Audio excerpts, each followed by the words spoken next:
Donc, votre conférencière, Alexandra Lemarquand. Je vais le tenir. Fait que bon matin tout le monde. Ça va bien? Oui? Excellent. Je sais que cet atelier a été échangé dernière minute.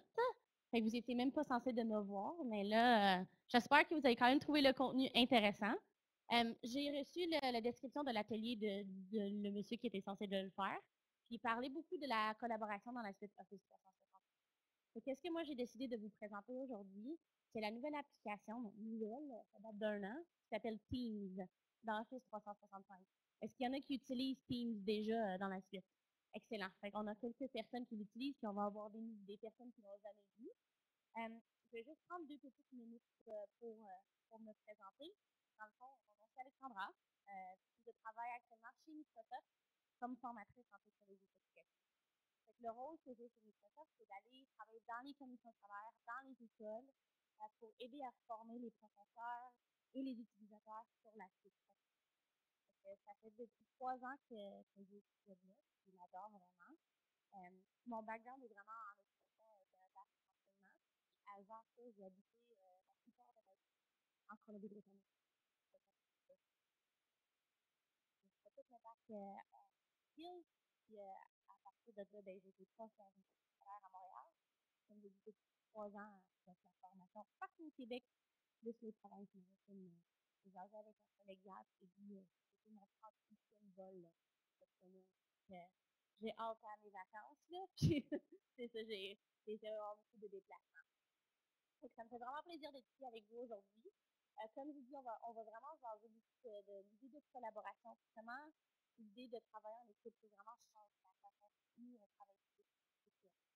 Donc, vous savez que le monde du travail a changé hein, depuis que vous avez vos emplois, que ce soit enseigner aux jeunes. C'est vraiment un mode de travail qui est complètement différent. Et dans le fond, avec des études qu'on a faites, on a su qu'à peu près 2 fois de plus, on travaille en équipe dans les dernières 5 ans. On voit que le travail, oui, on a un impact plus individuel, mais le travail qu'on va faire, surtout dans l'éducation, va vraiment être plus collaboratif. Et ça part avec les discussions qui sont juste qu'on devrait montrer ici à nos jeunes. Ça va être les préparer pour le réseau, pour le travail. C'est important de les apprendre comment bien travailler, comment bien fonctionner dans une équipe de travail, parce que quand ils vont aller sur le marché du travail, bien, effectivement, ils vont voir que c'est beaucoup, beaucoup, beaucoup plus en équipe qu'un individu. Si on ne travaille pas efficacement, hein, il y a un coût à ça, un coût de temps, en argent, en perte de temps. C'est plus réel qu'on voit des genres de petites boîtes là, dans lesquelles on travaille. Vous voyez beaucoup plus des entreprises avec des espaces de travail air ouvert. Hein? C'est beaucoup plus collaboratif. L'idée de jaser, de poser une question, c'est plus de l'appeler ou d'écrire un courriel. Tu sais, tu es à ma droite, je vais y aller vous parler. L'idée des espaces collaboratifs, c'est vraiment ce qu'on va pousser. Et à la suite Office, tout le monde va dire, c'est une suite d'outils qui va être collaboratif.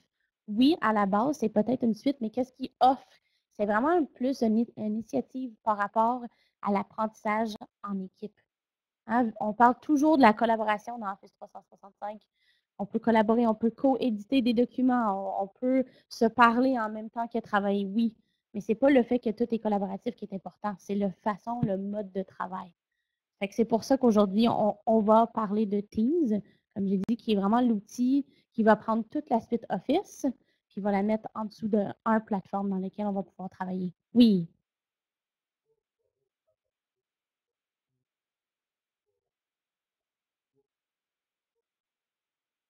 Oui. Oui. Je vais parler des deux. Je pense que vous êtes tous, est-ce que vous êtes tous des profs? Fait que qu'est-ce que je vais faire? Dans le fond, vous allez voir que dans Teams, on va avoir 4 différentes sortes de Teams. Je vais faire un survol des 4 différents formats dans lesquels on va y avoir profs et étudiants.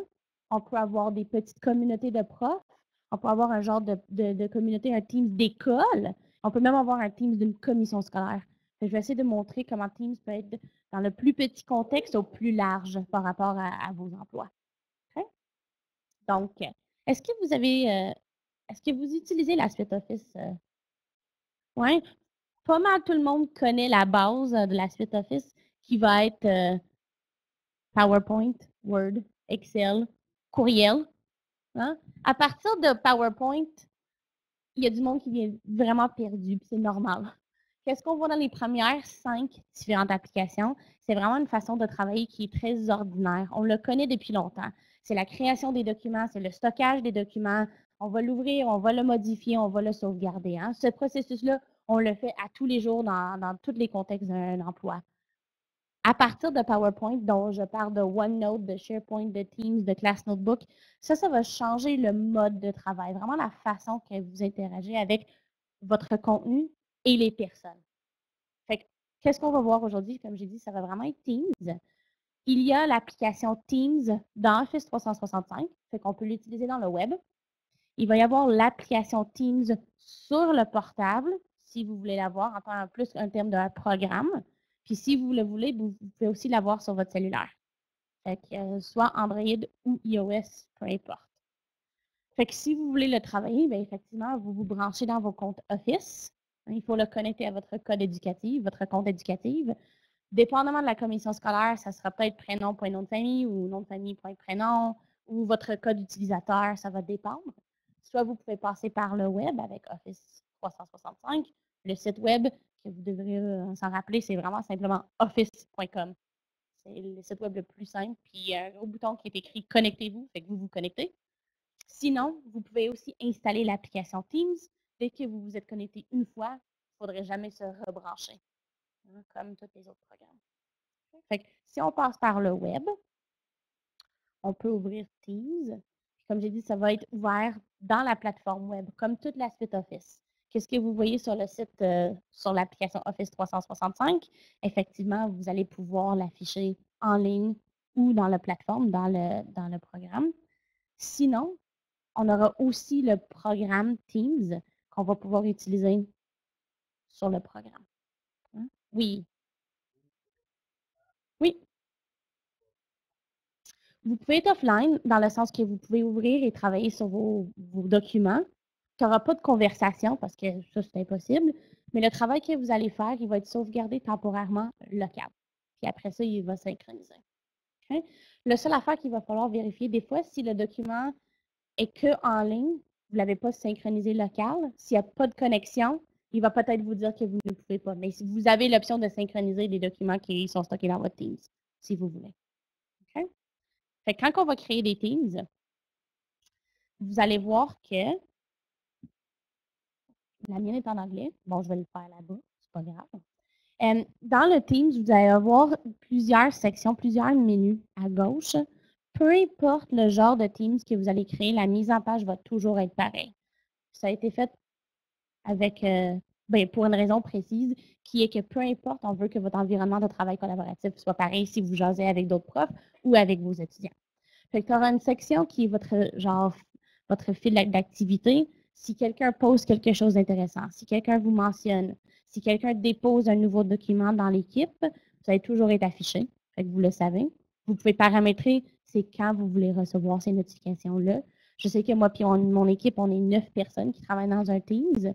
On est là-dedans plusieurs heures par jour. Ça ne me tente pas de recevoir les applications, les notifications sur mon cell. J'aurais comme 8000 notifications par semaine. Ça ne me tente pas. Fait que pour cette équipe-là, je l'ai désactivée. On a aussi une section de clavardage. Cette section-là est fournie par Skype. Fait qu'il va à l'intérieur de Skype. Vous savez que le Skype pour entreprise, il est intégré directement dans Teams. Fait que je vais vous montrer comment on peut fournir un environnement de travail à distance, si jamais vous avez besoin de travailler avec des jeunes qui ne peuvent pas être présents. On peut fournir des genres d'environnement d'apprentissage virtuel. Le clavardage, vous pouvez partir une conversation avec n'importe qui. Souvent, c'est dans vos contacts, dans votre commission scolaire. Mais si jamais il y a quelqu'un d'autre dans une autre commission scolaire qui a aussi Teams et vous voulez les parler, vous pouvez les aussi communiquer à l'externe. C'est un choix d'une CS si vous voulez activer l'option de jaser avec du monde externe.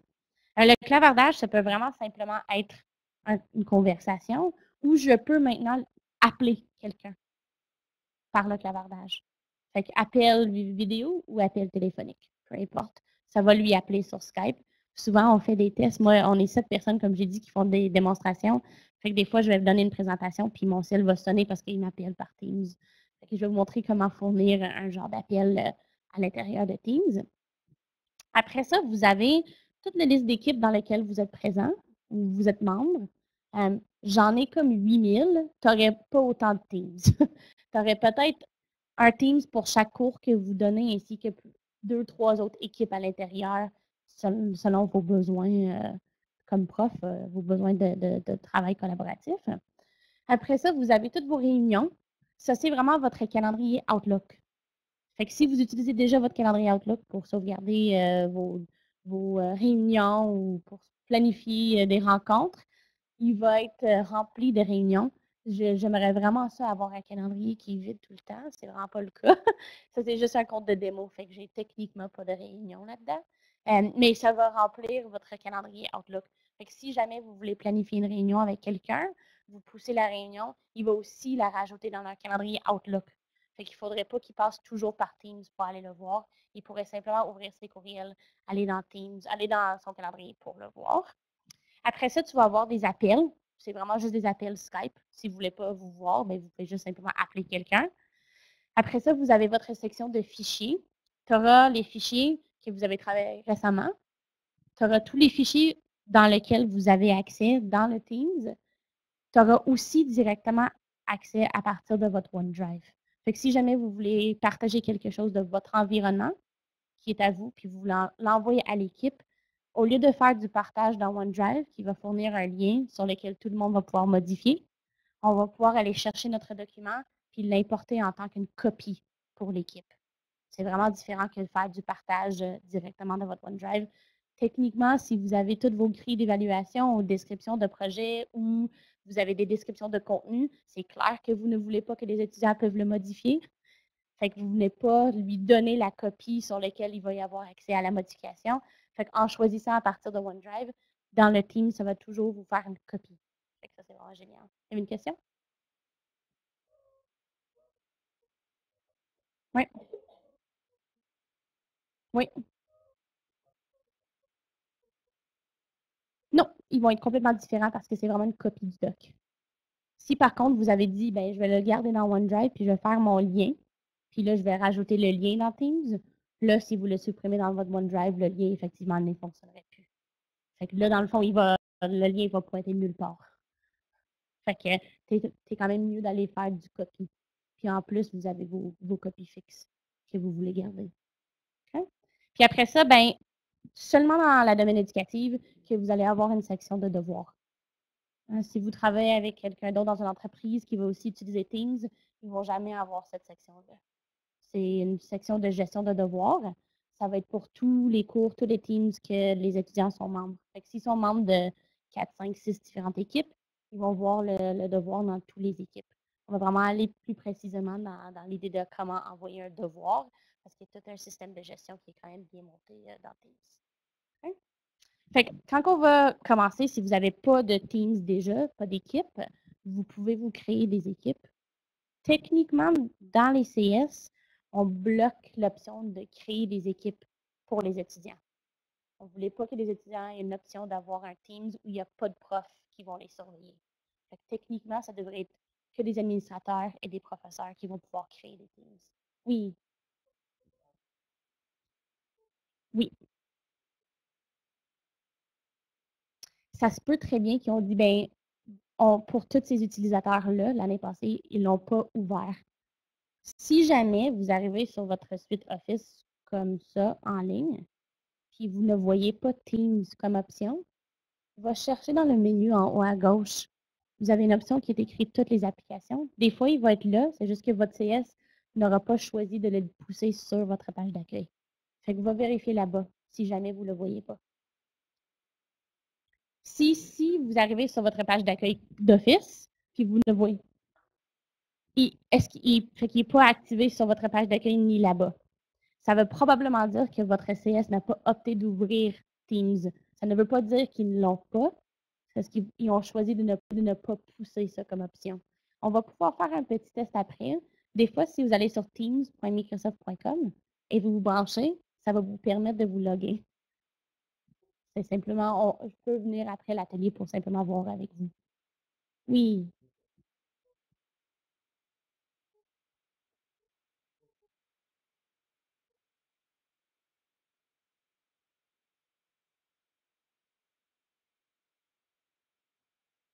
Ouais.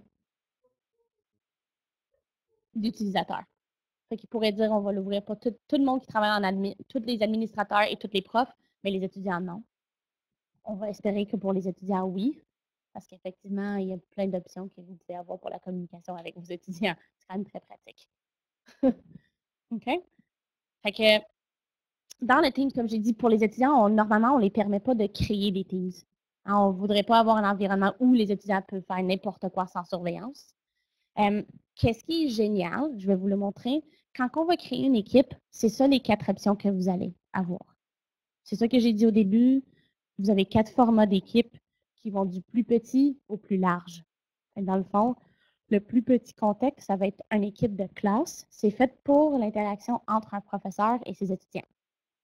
Fait que si jamais vous voulez 2 profs qui gèrent une équipe, vous faites du co-teaching, vous voulez travailler avec le directeur d'école pour que lui ou elle peut aussi surveiller, vous avez peut-être plusieurs profs qui gèrent un environnement. Il ne faut pas être tout seul. C'est vraiment le fun si vous êtes un prof. J'ai vu des profs dans le contexte secondaire, là, un prof d'histoire et un prof d'anglais qui voulaient faire un genre de projet qui touchait aux 2 sujets. Fait qu'il avait mis les 2 profs comme gestionnaires de l'équipe avec tous les étudiants. C'était vraiment le fun. Les classes, effectivement, c'est vraiment pour enseignants et profs. Vous avez les PLC. Le PLC, en français, c'est des CAP, des communautés d'apprentissage. Fait que pour des groupes de professeurs, mettons tous les profs dans la formation professionnelle par rapport à l'administration. Tu auras 6 profs dans une école qui sont vraiment qui travaillent vraiment que sur ça, mais peut-être que vous allez vouloir parler des documents, vous allez vouloir partager des documents, vous allez avoir des discussions. Ce sera pour une plus petite équipe à l'intérieur de l'école. Les membres du personnel, effectivement, les membres du personnel, ça va pouvoir être une école au complet. Fait que tu aurais le directeur, directrice de l'école. Vous, comme prof, vous serez membre. Vous ne serez jamais gestionnaire de ça. Sauf si vous êtes peut-être directeur du département. Puis là, vous voulez gérer votre monde. Bien là, tu auras peut-être l'option de prendre membre du personnel. Puis le tout le monde, c'est effectivement tout le monde. Fait que ça peut être prof et étudiant, gestionnaire, admin, peu importe, c'est ouvert à tout le monde. Dépendamment de quel Teams vous choisissez, qu'est-ce qui va être inclus implicite va être différent. Fait que dans classe, tu auras un espace de conversation, tu auras un espace de fichier, tu vas avoir un OneNote, un bloc-notes pour la classe, puis tu auras aussi une section de devoirs. Fait qu'il va venir avec 4 différentes sections. Dans le PLC, dans ton CAP, tu vas avoir un espace de conversation, un espace de fichier, plus un OneNote CAP. Est-ce qu'il y en a qui utilisent OneNote? Hein? C'est un cartable en ligne, un cartable virtuel. Dans le fond, les classes, le OneNote pour la classe, il va y avoir des sections prof, il va y avoir des sections de collaboration, puis il va y avoir des sections uniques pour chaque personne. Les étudiants ne se voient pas. Les CAP, tout le monde se voit. Il n'y a pas de section privée. Fait que quand on travaille collaborative, on peut écrire n'importe où, n'importe quand dans le OneNote qui vient avec cette équipe-là. Puis dans le membre du personnel, tu aurais aussi un espace de conversation, un espace de fichier, mais tu auras quelque chose qui s'appelle un staff notebook. Un notebook qui est fait pour les membres du personnel, dont le gestionnaire voit tout. Les membres voient que leur espace, plus les espaces communs. Fait que ça garde un genre de côté sécure pour l'individu, mais le gestionnaire de l'équipe va tout voir. Oui, question. Oui, il sync directement avec Teams. Oui. Fait que si vous avez déjà créé le Class Notebook, on ne peut pas pour l'instant l'importer dans Teams. Il faut partir de Teams pour avoir le Class Notebook qui va y avec. Fait que c'est mieux peut-être de partir tout de suite avec un Teams, même si vous ne voulez pas s'en servir des autres options dans Teams que pour le Class Notebook pour l'instant, mais dans 2 mois, peut-être vous voulez partir avec l'idée d'avoir un genre de forum. Fait que les conversations vont être pratiques. Ça va être beaucoup plus évident si vous avez déjà le Class Notebook dans le Teams que d'essayer après d'intégrer, parce que pour l'instant, on ne peut pas le faire. Okay? On sait que aussi, quand vous créez des classes, c'est pas, vous n'avez pas juste 4-5 étudiants. Des fois, il y en a une centaine d'étudiants. Avant, quand on crée des classes, je vais prendre le modèle classe, on le nomme. Hein, fait que je vais l'appeler juste pour aujourd'hui. Vous pouvez créer maintenant une équipe à partir de notre équipe. Fait que si vous enseignez 4 fois le même cours à 4 groupes et vous voulez les garder séparés, vous n'êtes pas obligé de repartir à zéro à chaque fois. Vous pouvez choisir d'importer certains membres, importer certains fichiers, importer certains canaux si jamais vous voulez utiliser un autre modèle. C'est quand même pratique. Il faut simplement savoir que le nom d'une équipe peut seulement être utilisé une fois par commission scolaire. Fait que si je le nomme mathématiques 101, et personne d'autre dans toute la CS va pouvoir le prendre. Fait que normalement, on prend un genre de nomenclature pour les équipes. Souvent, c'est les premières 3 lettres ou les chiffres de l'établissement, le code de cours, 17-18 pour cette année scolaire. Fait que je vais réfléchir avant. On peut toujours supprimer des équipes, mais des fois, ça peut prendre jusqu'à 24 heures pour que l'équipe soit supprimée pour que vous puissiez reprendre le même nom. Fait qu'il faut juste être au courant. Pas de ce que j'ai vu à date. Non. Ouais, groupe 1, groupe 2, groupe 3. Exactement. Après ça, il vous amène dans une place où vous étiez avant ou obligé de rentrer les noms des étudiants. Mais si j'ai 100 étudiants, ça va vraiment être long. Puis oui, je peux aller faire une liste, mais il faut que je copie-colle quand même tous les noms. Fait qu'on a dit, oublie ça, c'est vraiment trop difficile. Moi, je vais ignorer cette étape-là. Effectivement, si vous voulez rajouter d'autres enseignants pour être coprof, bien, vous les rajoutez là. Moi, je vais enlever l'idée d'avoir des étudiants. Fait que mon équipe existe, mais j'ai personne là-dedans pour l'instant. Ça veut dire que ça me donne un peu la chance de préparer mon cours d'avance. Parce que si on invite les suites, bien, ils voient tout de suite. Fait que si pendant une semaine avant que le cours commence, vous rajoutez des étudiants, puis au fur et à mesure, vous rajoutez des documents, vous préparez des devoirs, bien, ils vont tout voir pendant que vous êtes en train de le travailler. Fait peut-être que c'est mieux de ne pas rajouter des étudiants tout de suite. Vous pouvez créer tout ou déposer toute la conversation, déposer vos fichiers, commencer votre bloc-notes. Puis après ça, qu'est-ce qu'on peut maintenant faire avec le Teams? C'est d'aller dans les paramètres de l'équipe, en choisissant de gérer l'équipe. Dans les paramètres, vous avez maintenant quelque chose qui s'appelle le code d'équipe. Fait que tu peux générer un code, on peut la mettre diffusée comme ça. Dès que tes étudiants arrivent, ils vont sur Teams. Qu'est-ce qu'ils vont faire pendant qu'ils arrivent? Ben, dès qu'ils arrivent, c'est qu'ils vont dire se joindre à une équipe, je vais déposer le code. Fait que sans que vous déposez ou rajoutez tous tes étudiants, ils peuvent s'abonner. Ça, c'est vraiment le fun. Ça vous sauve beaucoup de temps. Okay? Avant, c'était vraiment long. Vous imaginez que si vous avez 4 cours avec 100 étudiants, 400 noms, c'est beaucoup de noms à rentrer un vendredi soir. Fait que qui peuvent être abonnés, ils peuvent choisir. Effectivement, vous pouvez aller voir après c'est qui est membre. Vous pouvez vous dire, ben, j'en ai 5 qui n'ont pas abonné. On va les forcer. Mais ils peuvent maintenant s'abonner. Il y avait une question ici, puis après, je m'en vais en arrière. Oui. Oui, tu pourrais mettre même des fichiers avec des mots de passe pour qu'ils ne peuvent pas rentrer. Mais techniquement, vu que Teams est fait pour la collaboration, dès que tu le déposes, c'est censé être le travail d'équipe. Fait que c'est pas super évident.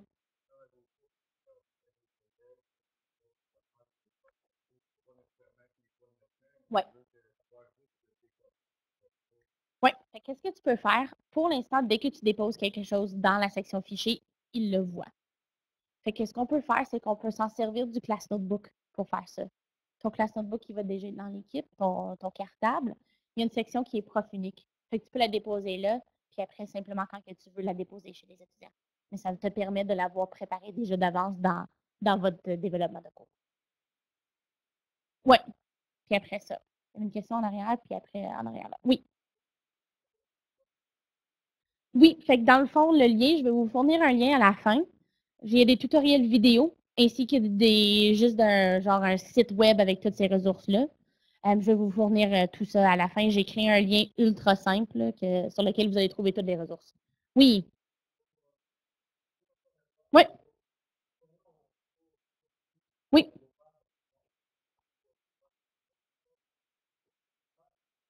non. Oui, puis la raison pour laquelle, c'est que toutes les petites fonctionnalités à l'intérieur, comme le Class Notebook, comme le genre de gestion de devoirs, vient implicite avec le modèle d'équipe que vous choisissez. C'est ouvert, fait qu'il y a une conversation puis un stockage de fichiers. Il n'y a même pas de OneNote qui est associé. Puis c'est une place de forum plus un espace de stockage de documents.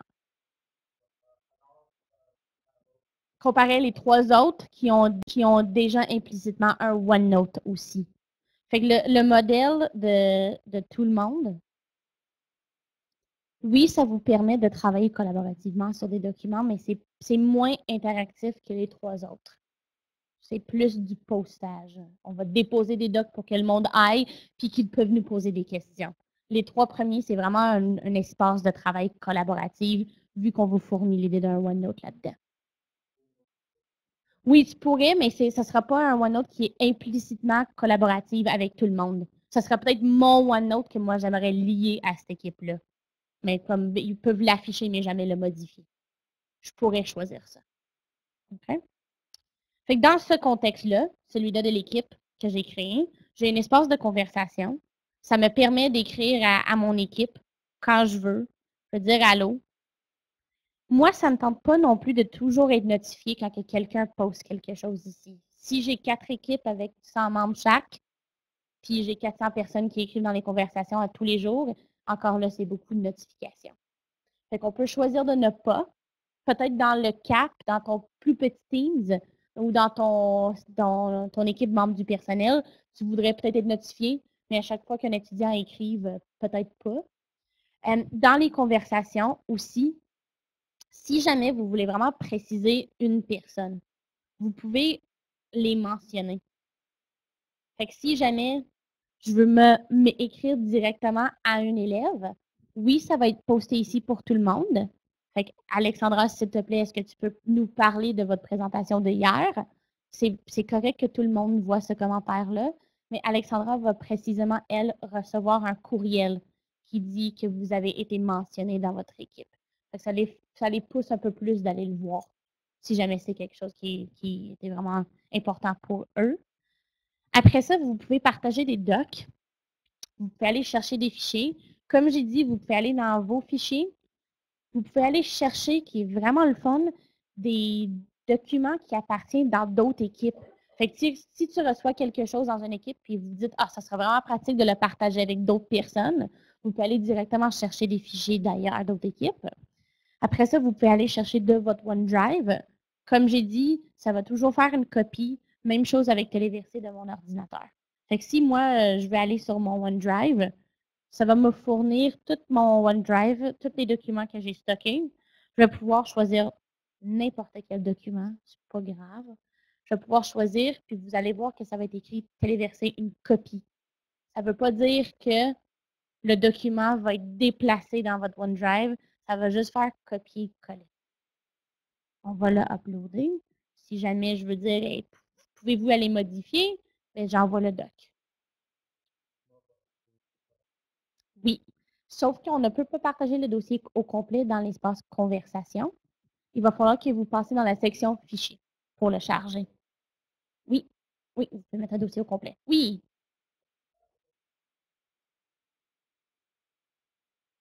Non, vu qu'on a fait le copy. Fait que tu auras deux options. On revient à l'option de M. Danto qui dit, ben, je vais mettre le lien. Le seul affaire avec ça, c'est que si jamais vous déplacez le document dans votre OneDrive, le lien ne fonctionnerait plus parce qu'il pointe à une place précise dans votre OneDrive. Fait que soit vous mettez le lien, vous créez une section de dossier dans votre OneDrive pour cette équipe-là, puis vous gardez le document là-dedans pour qu'il soit vivant. Sinon, vous pouvez le modifier directement dans votre Teams. OK? dès que vous déposez un document comme ça dans votre OneDrive, dans votre Teams, j'ai l'option d'afficher ce document-là en ligne. Donc, dans Teams, je peux choisir d'afficher ce document-là dans Word Online, ce document Word, ou je peux l'afficher dans mon Word local sur le poste. Je peux l'ouvrir un peu partout. Ce document-là que j'ai, qui est vide, il va être modifiable et le sauvegarde va toujours se refaire dans Teams. Fait que si je décide de modifier, ça c'est mes 3 options, dans Teams, dans Word Online, ça sera pareil pour ton Excel, pour ton PowerPoint. Peu importe où je le modifie, il reste à jour dans Teams. Parce que vous voyez que le mot c'est modifié dans et non téléchargé. Fait que je ne télécharge jamais de copie. Je vais choisir d'ouvrir le document dans une autre plateforme, mais l'espace de sauvegarde va rester l'équipe. Si je le modifie, tout le monde va le voir. Une question là et là. Oui.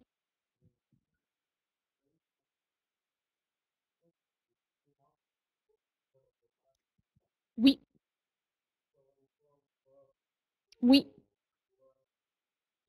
Oh, toi, tu pourrais être dans Teams. Moi, je pourrais être dans Word Online. Quelqu'un d'autre pourrait être dans Word local. Toutes nos modifications vont synchroniser. On modifie le même document. On a tous accès. Peu importe le programme, si le programme est connecté à ton compte 365. Si ton Word est 8 sur une île et il n'est pas connecté à votre compte 365, bien là, il ne se branchera pas, il ne se connectera pas. Mais normalement, vos programmes 365, vos programmes Office local, vous êtes branchés avec vos comptes.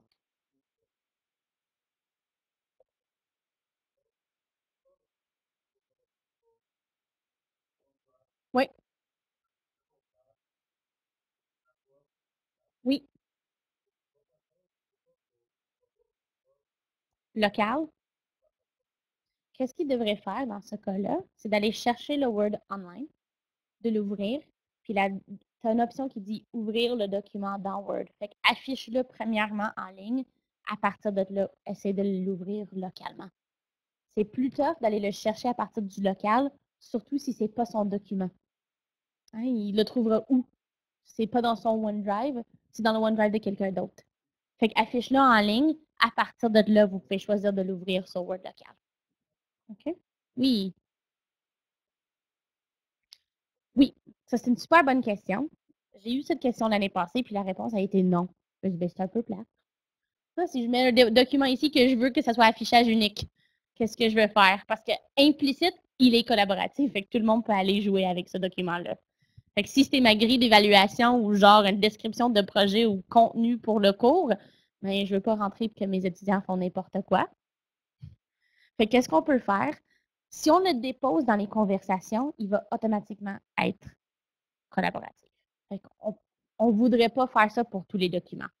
Fait qu'on passera directement dans le fichier. Qu'est-ce que je dis ici? C'est le cas pour toutes les équipes, pour les 4 modèles. Pas parce que celui-là, c'est éducatif. Donc, il est là, votre question de fichier ou de dossier. Tu peux téléverser des dossiers ou tu peux créer des dossiers. Fait que c'est à votre choix. Okay? Techniquement, qu'est-ce que moi je ferais dans votre cas? J'imagine que vous avez le même genre du document plusieurs fois qui ne veut pas être modifiable, dont votre ordre du jour ou votre description de cours ou la description du projet. Qu'est-ce que moi j'aurais tendance à faire? C'est que moi, je me créerais un dossier non modifiable. Puis tout que je veux qui ne soit pas modifié, je le déposerai dans le dossier. Au lieu d'avoir chaque doc, aller faire des paramètres pour chaque doc. Parce que pour l'instant, c'est pas super évident de le faire. Techniquement, quand vous sauvegardez dans les sections fichiers, vous sauvegardez sur quelque chose qui s'appelle SharePoint. Pour faire les gestions plus précises, il faut aller ouvrir le document dans SharePoint pour aller modifier les paramètres. Il va m'amener dans mon compte.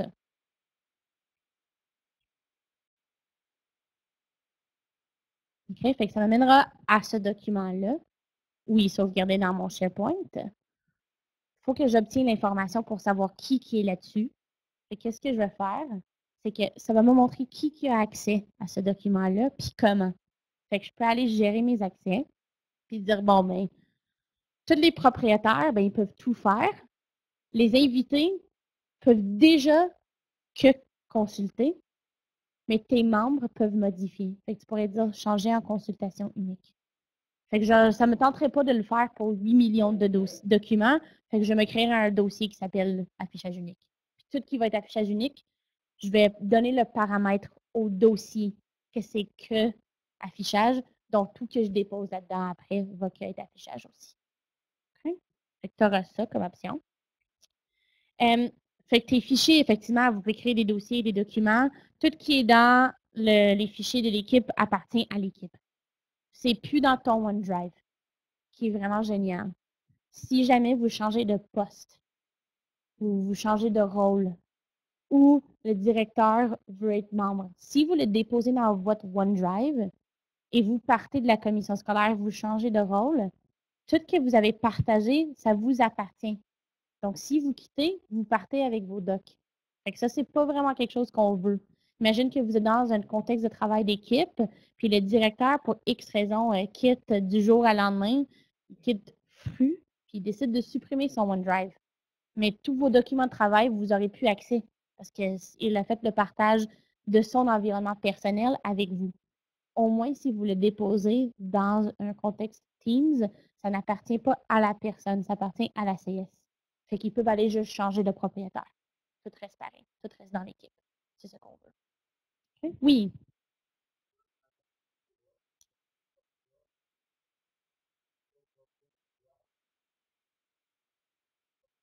oui. Vous pouvez aussi le faire dans SharePoint. Vous avez une corbeille par rapport à votre SharePoint.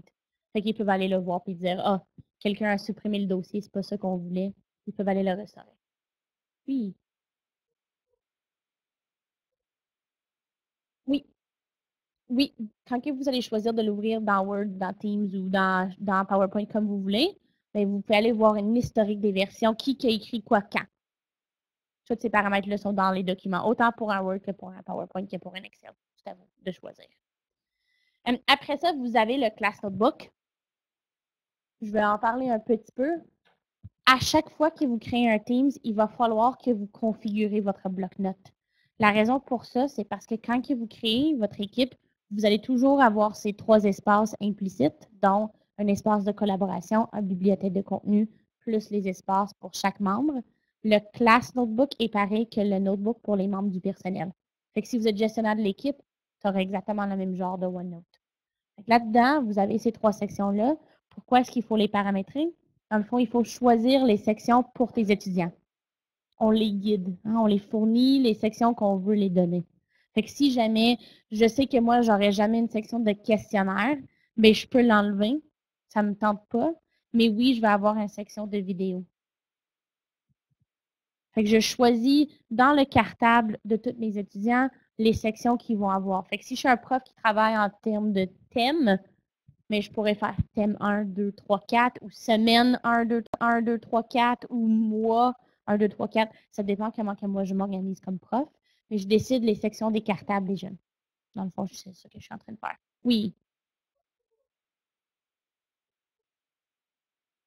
oui. Non, c'est vous. Vous le faites.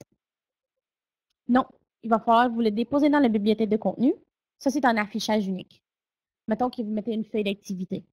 À partir de là, tu dis, ah, ça serait vraiment pratique que chaque personne peut aller remplir la feuille d'activité. Vous avez un bouton qui est écrit bloc-notes de classe. Vous avez une section qui dit distribuer la page. Fait que vous prenez la page et vous l'envoyez aux étudiants. Si jamais vous voulez être vraiment bien préparé, moi j'étais jamais comme ça comme prof, mais ça aurait été pratique, vous pouvez développer votre bibliothèque de contenu au complet avant. Puis après ça, dire distribuer la bibliothèque de contenu au complet à chaque étudiant.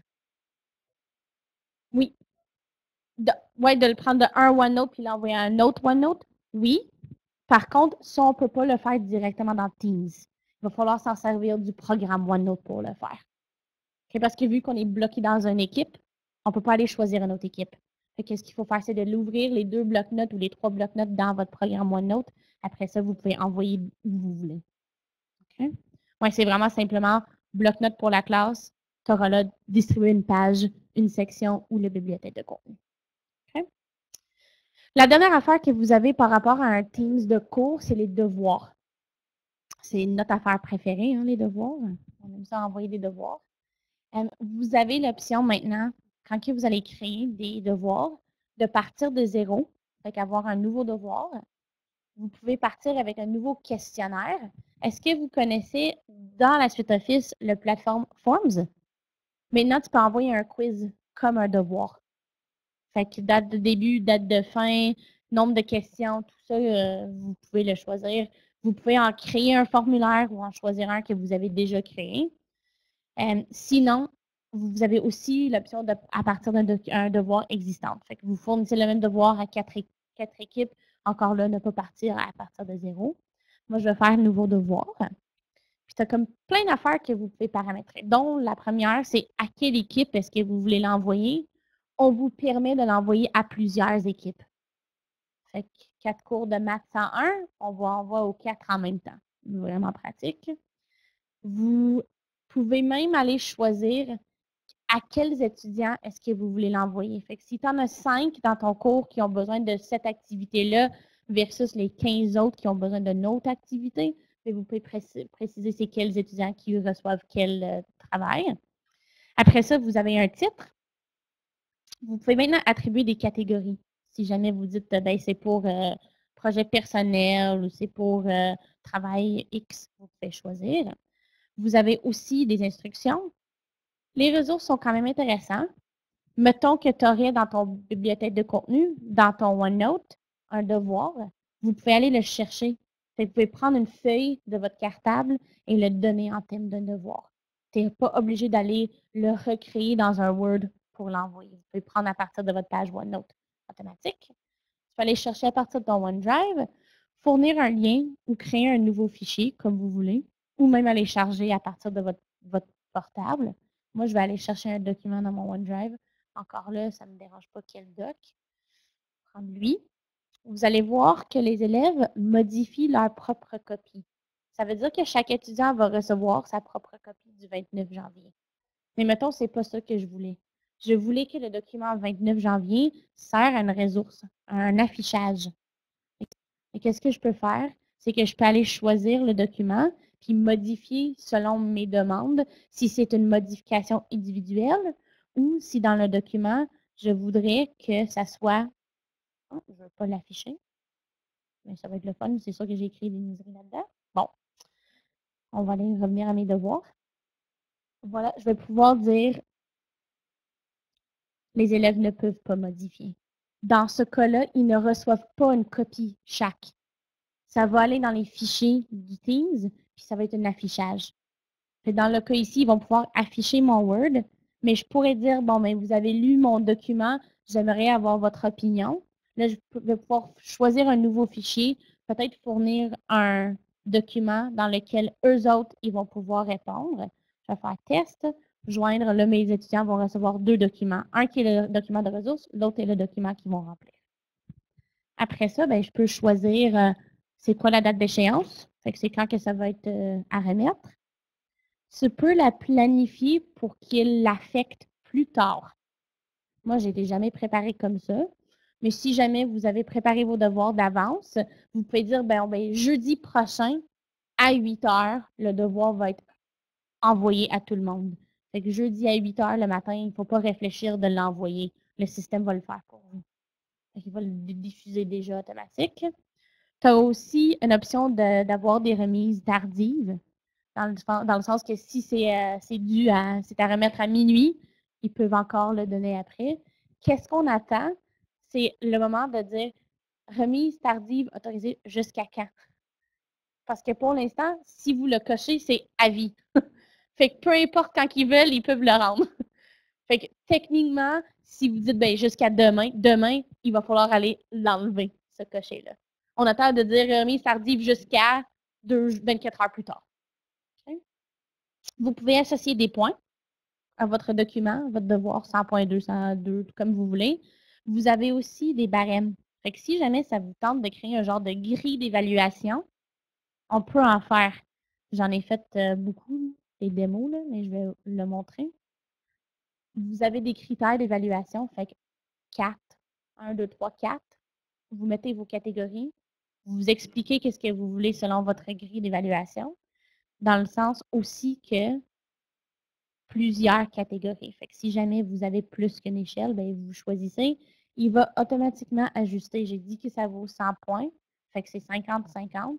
Mais si je rajoute une catégorie, vous allez voir que si je redistribue, ça va faire 33. Fait que je peux dire que bien, la section 1 est plus importante que la section 2-3, comme vous choisissez.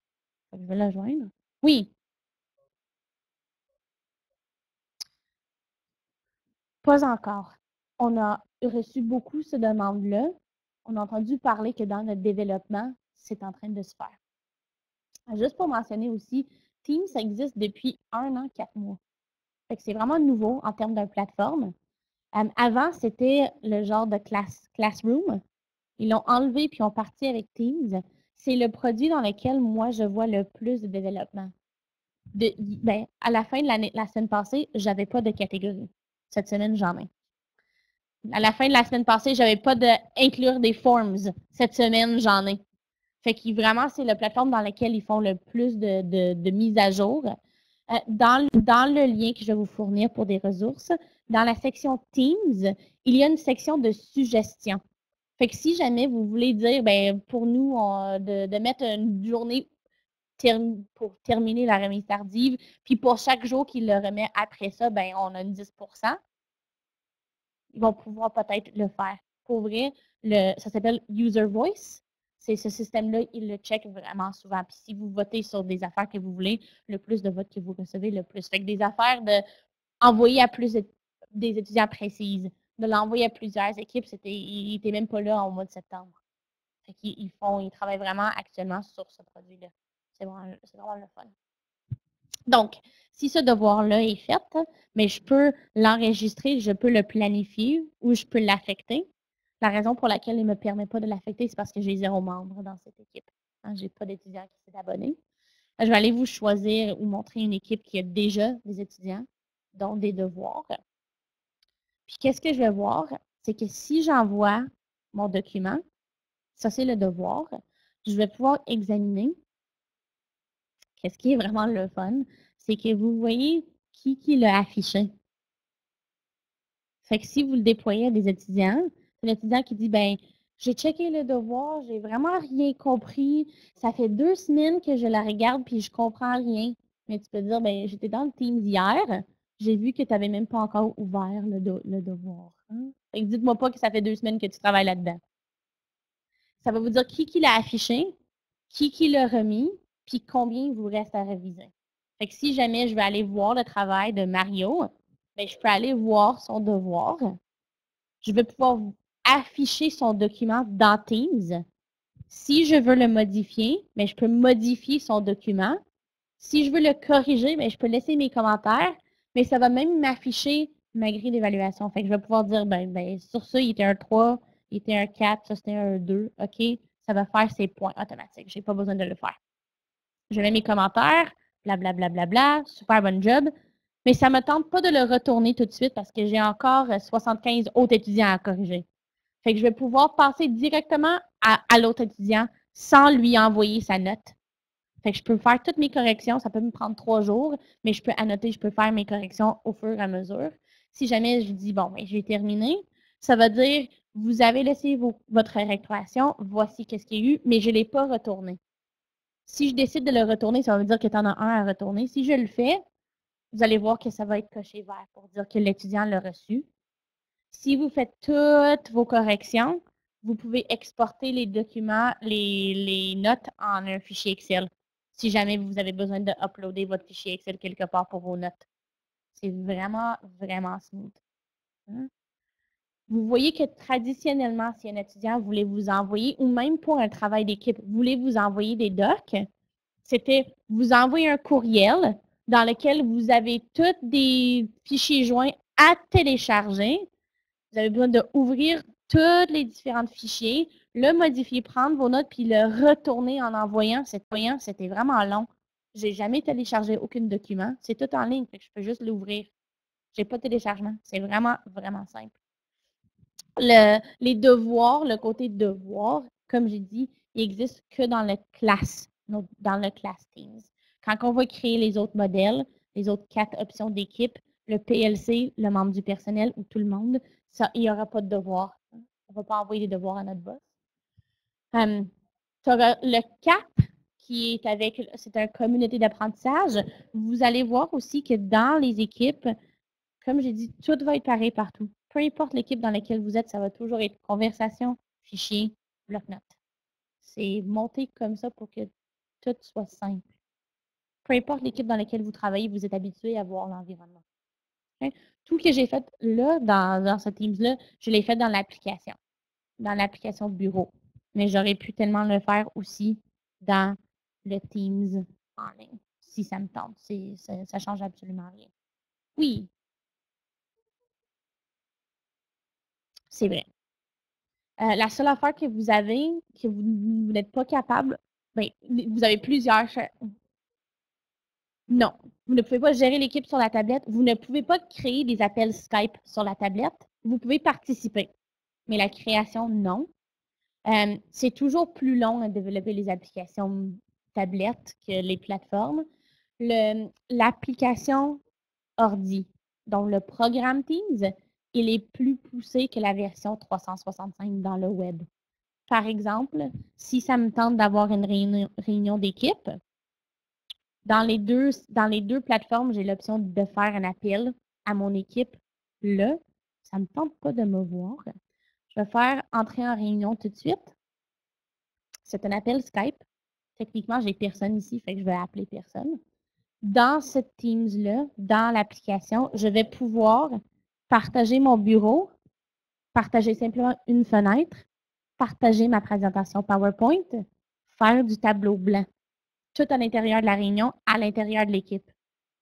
Si, mettons, j'aimerais fournir un genre de webinaire à mes étudiants à distance, je peux effectivement faire ma présentation, même je ne suis même pas là, j'offre la formation, je diffuse mon écran, il voit tout. Je peux même l'enregistrer. Fait que si jamais quelqu'un va aller réécouter, l'enregistrement va automatiquement se uploader à Stream, qui est dans la suite Office. On peut prendre la chaîne dans Stream puis la rajouter directement dans Teams. Fait que quand que vous voulez intégrer, mettons, toutes vos réunions, tous vos appels dans votre équipe, vous pouvez aller rajouter dans votre équipe Stream, va chercher le canal de tous tes enregistrements, puis là, tes étudiants auraient été toutes tes présentations. Oui, il y a une question. Oui.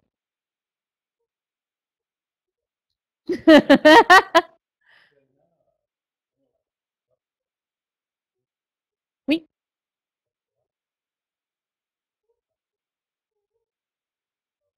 Oui.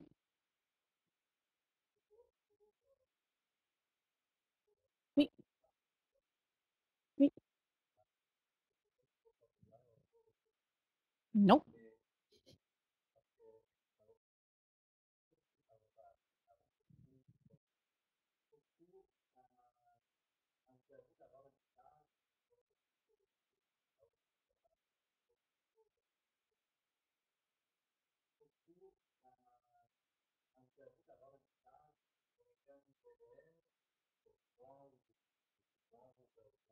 Oui.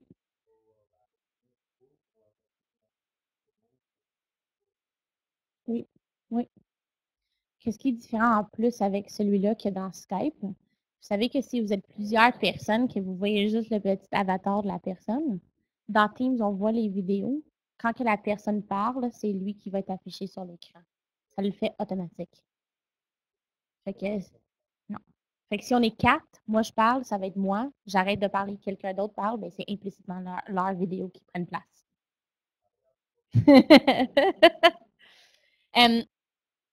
Ça, c'était de rentrer en réunion tout de suite. Si, mettons, dans ce cas-là, que vous avez un cours en ligne et vous le diffusez une fois par semaine, c'est pas juste je t'appelle tout de suite.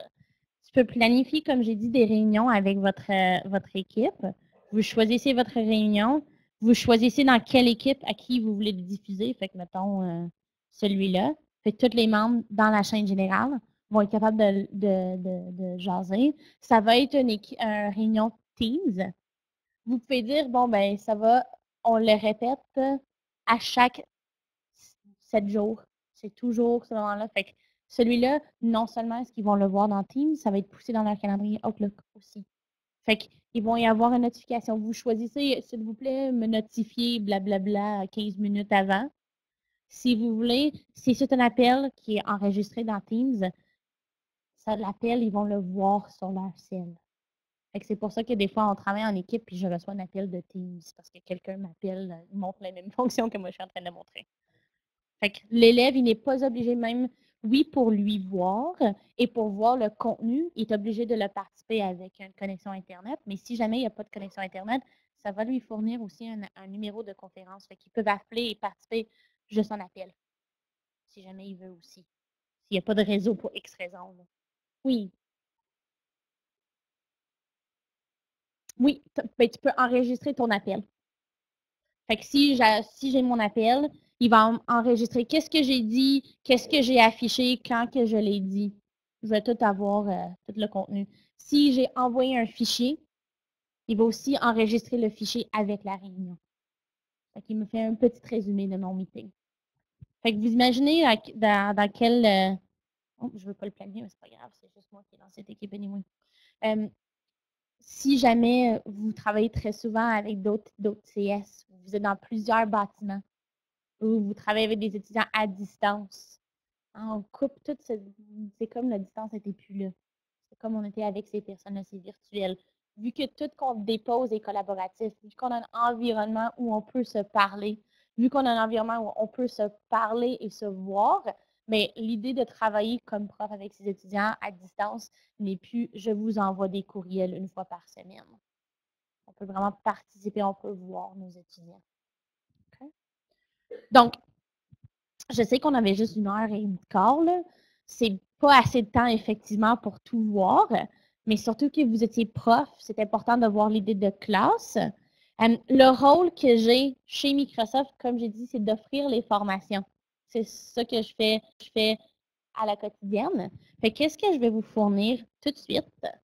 Ça, c'est le lien que vous allez avoir besoin. Je vais l'agrandir. Ça va être... Oh, excuse. Vous l'avez déjà reçu dans un courriel, mais c'est celui-là, aka.lms/mon nom.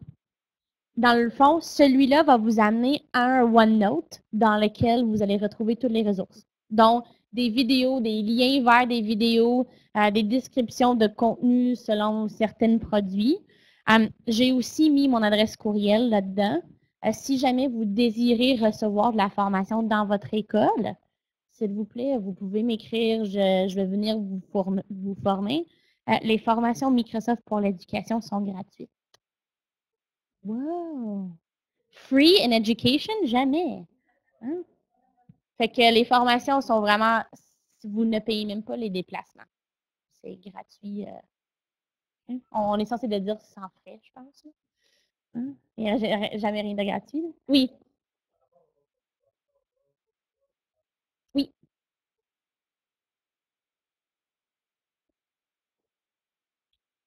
Euh, oui et non. C'est moins important selon le développement. Dans le fond, vu que vous avez probablement les options d'utiliser les programmes locaux, pourquoi ne pas les utiliser? Si vous êtes sur tablette, oui, encore là, les applications vont toujours recevoir des mises à jour plus tard que les programmes et le en ligne. Je sais que ce qui est un peu fâchant avec Word, c'est qu'en ligne, vous n'avez pas d'équation. Tu ne peux même pas utiliser Word Online si jamais vous voulez faire des équations. C'est juste impossible. On peut le faire dans OneNote, par contre. Fait que si jamais vous avez vraiment ce besoin-là. Oui, oui. Du côté gestion, c'est moins le fun sur des iPads. Pour le prof, c'est vraiment plus agréable si vous avez la suite au complet hein, que vous avez sur le poste. Pour quelqu'un qui va éditer des documents que vous avez créés, pour quelqu'un qui va travailler dans quelque chose que vous avez déjà programmé, ce n'est pas la fin du monde. C'est du côté de création et de gestion que la plateforme web ou la plateforme locale est plus le fun. Fait que du côté développement, je vais essayer de mettre des liens là-dedans. Là, je vais m'en rappeler. Parce que ce lien-là que je vous fournis, c'est dans un OneNote que moi, je gère. Fait que je le mets je le mets à jour à tous les mois. Fait que si jamais il y a des nouveautés, je le mets à jour. Fait que je vais réfléchir sur cette question-là, puis je vais voir si je peux vous trouver un genre de roadmap par rapport à la développement des applications. Oui? Oui.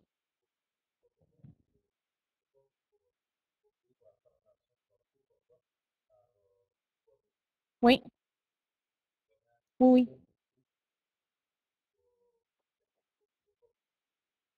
Oui. Mais je peux la faire. Je peux aller le chercher celui-là du récit puis l'intégrer là-dedans. Qu'est-ce que vous pouvez faire? Dans le fond, le lien que je vous ai fourni vous amène directement dans ça, dans qu'est-ce que j'affiche en ce moment. Fait que vous partez dans la section français, vous choisissez dans quelle application vous avez des questions et vous allez là-dedans pour voir. Comme dans cet exemple-là, j'ai ouvert PowerPoint, mais j'ai une formation générale. Puis j'ai dit, hey, by the way, si vous êtes rendu dans Office 365 Pro Plus, voici qu'est-ce que vous avez maintenant que vous n'aviez pas eu avant. Fait que je rajoute des nouveautés. Fait que pour ton Word, ton PowerPoint, je vais essayer de mettre des liens par rapport aux applications. Puis pour le Teams, je vais aller chercher le lien du récit, puis je vais l'intégrer dans mon OneNote aussi. OK? Fait que comme j'ai dit, si vous avez des questions, n'hésitez pas à me les poser là ou après. Ce lien-là va vraiment vous amener à toutes les ressources, puis je vais aussi écrire ici mon adresse courriel. Je ne l'ai pas fait encore, mais je vais la rajouter tout de suite. Fait que si vous le cliquez, vous allez le recevoir. N'écrivez-moi pas pour me demander où est-ce que je trouve mon document Word. Mais si vous désirez la formation, vous avez des questions plus précises, ça me ferait vraiment plaisir de vous aider. Fait que merci, j'espère que ça a été intéressant. Puis merci beaucoup.